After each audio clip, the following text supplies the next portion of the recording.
the recording. I think so, because it's a little Okay.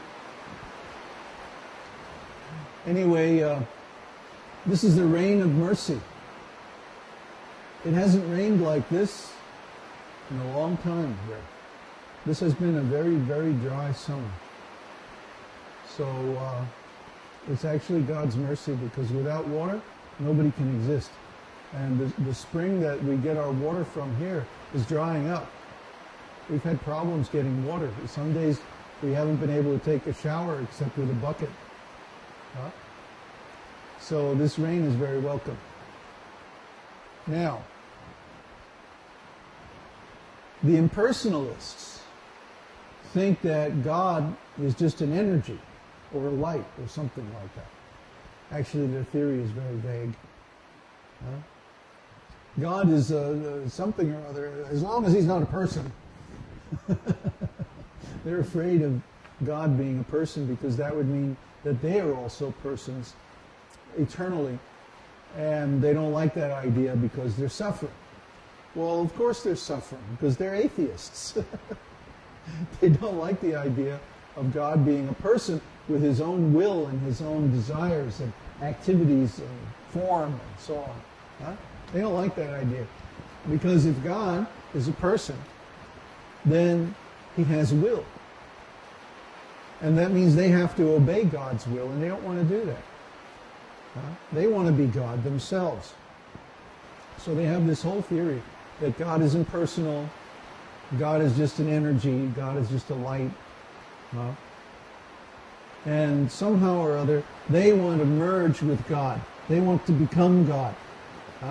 But if God is impersonal and you merge with God, that's the end of your personality. That's the end of your individuality. That's the end of your separate existence, your identity, your will, your desires, your emotions, your ideas, your mind, everything. Try to understand. This is a very poisonous philosophy. Because if you are the same as God, then you can't be conscious of anything. If everything is one, if there's no distinction between different objects, different persons, no relationships, then there can't be consciousness either. So that means the end of consciousness, the end of existence, the end of activity, the end of pleasure, the end of everything.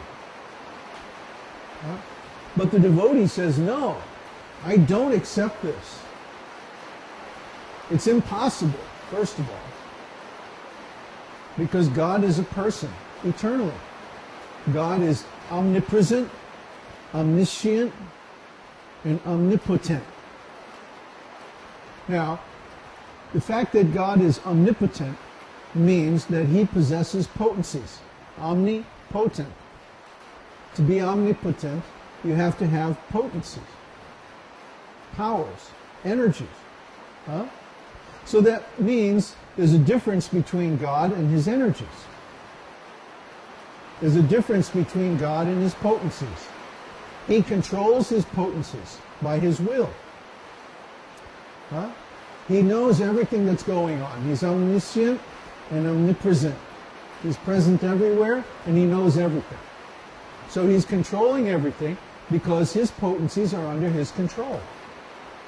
There's a difference between God and his energy, and the human soul and the human body, the material world, and all this stuff that we see are simply different energies or potencies of God under his control. When we see things as they are, we see that everything is God's energy. And when we're in illusion, we see everything as being separate from God, unrelated. Like the rascals, the atheists, and I include people like the Christians who have some doctrine but really no knowledge. They see this world as separate from God. They see that the world is going on somehow or other by chance. Huh? They accept the theories of the rascal scientists that this world is evolving, that animals and people are subject to laws like evolution. Well, we have no quarrel with the idea that people and animals adapt to their circumstances. But there's a big difference between adaptation and evolution. We have never seen the origin of a new species by evolution. That is a completely unproven theory. There's no evidence for it whatsoever. It's just a conjecture. It's just a theory. Or actually, it's just a hypothesis. Because we can't even construct an experiment that would prove it or disprove it. So try to understand. These rascals, because they have no knowledge of God, they have to explain why things are the way they are. So they come up with all these theories. And the theories are supposed to be based on some evidence, but actually the evidence is all indirect. It's all circumstantial. Just like someone goes into a court and they accuse someone of a crime, but nobody saw them do it. The evidence is all circumstantial. Oh, there was one of his hairs found at the crime scene. Or there was some DNA or something like that. It's very circumstantial. It's not the same as having an eyewitness. The jury may say, oh no, there's a reasonable doubt. We can't convict this guy because we don't have any direct evidence. Nobody saw him do it. Similarly, nobody has ever seen the origin of a new species. No one has ever observed it. We only know about it indirectly. So, how can people accept this theory as if it's a fact? It means they're less intelligent. They don't understand the difference between a theory or a hypothesis and an actual explanation, an actual fact. They're less intelligent. They follow their beliefs, their hunches. This is another reason why faith is a very weak basis for any kind of a spiritual process or any kind of community. And we see that communities that are based on faith have a very high turnover. For example, in ISKCON, people last about 3 to 5 years, no more than that, and then they leave. And they still consider themselves devotees, but they can't justify their continued participation in that community or that society. Why? Because they get burned out. They don't have sufficient evidence that what they're doing is actually the real truth. They have so many negative experiences, and so they burn out and they go away. But we don't want our community to be like that. We want our community to be based on real experiences of transcendental emotion, transcendental consciousness, transcendental bliss. So we give students the most powerful teachings in the Vedic scriptures so that they can go on and actually experience these things. And we give hope, actually, because we have experienced them. And you can see, actually, when we're chanting or when we're talking about these things on our programs, you can see that we're having transcendental experiences. There's nothing sweeter than to chant the holy name and then talk about this philosophy to people who are interested, and actually see them apply it in their lives and get the benefit. There's nothing better than that, I'll tell you.